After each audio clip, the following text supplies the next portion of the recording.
Welcome to this unboxing stop motion tutorial with Loveday Social and Lifelapse App. We're going to show you how to create this lovely unboxing video of your product. Open Lifelapse App. Start by setting up our end frame. We're going to shoot this in reverse because we want our flat lay looking really, really nice. So we are just going to start by laying out our products in the way that we want them. Don't be afraid to prop things up so that it looks nice in camera.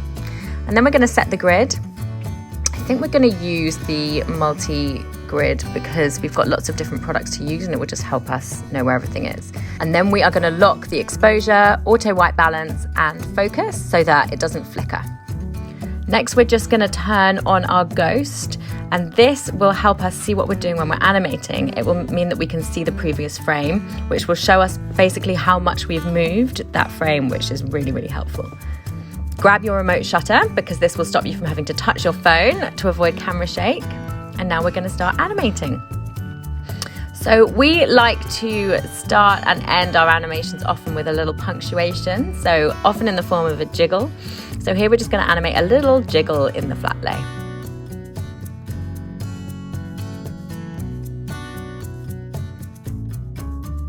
Now we're going to start to move everything into the box.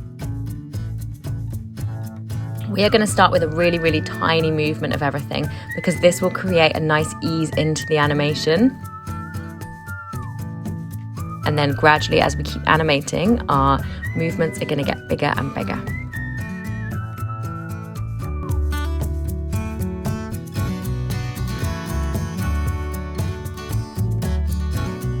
Now, instead of just animating everything all the way up to the corner where the box is, what we're going to do is animate everything towards the middle, including the box.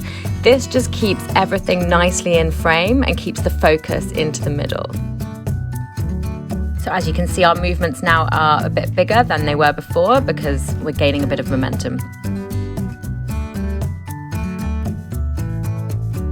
So, as you can see, we're folding the romper gradually, each frame as we move it, and getting everything kind of like folded and as we want it once it's in the box.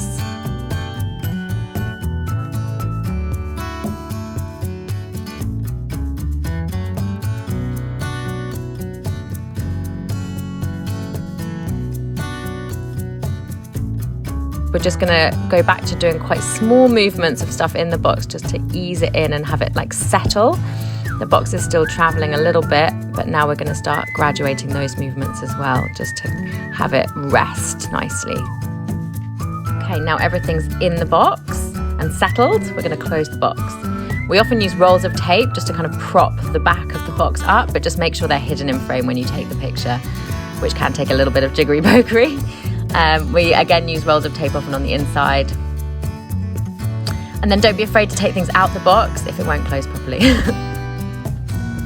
And then we just like to end again on a little punctuation, so this time we're going to do a spin.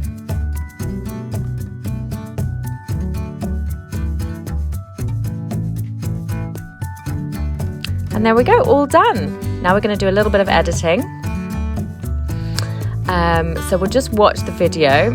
As you can see, it is quite slow and like steppy, which is not really the kind of look that we want. So we are just going to go ahead and adjust the speed. I tend to like to put it about here in Lifelapse because I feel like that's around 12 frames a second, which is what we tend to shoot at when we're shooting on the camera and through Dragon Frame. And now we're going to reverse the footage because actually what we want is everything coming out of the box. We didn't want everything going into the box, although you can have either, of course, and you could boomerang it if you like as well. And now I'm just going to do some color adjustments. I'm going to bring the saturation up and adjust the warmth to go with your brand. And then I'm just going to adjust the framing because there was just a little bit of the table you could see on the bottom corner. And so I'm just going to crop that out. And there we have it. I can't wait to see what you create. Make sure you tag us at loveday.social and at lifelapse_app.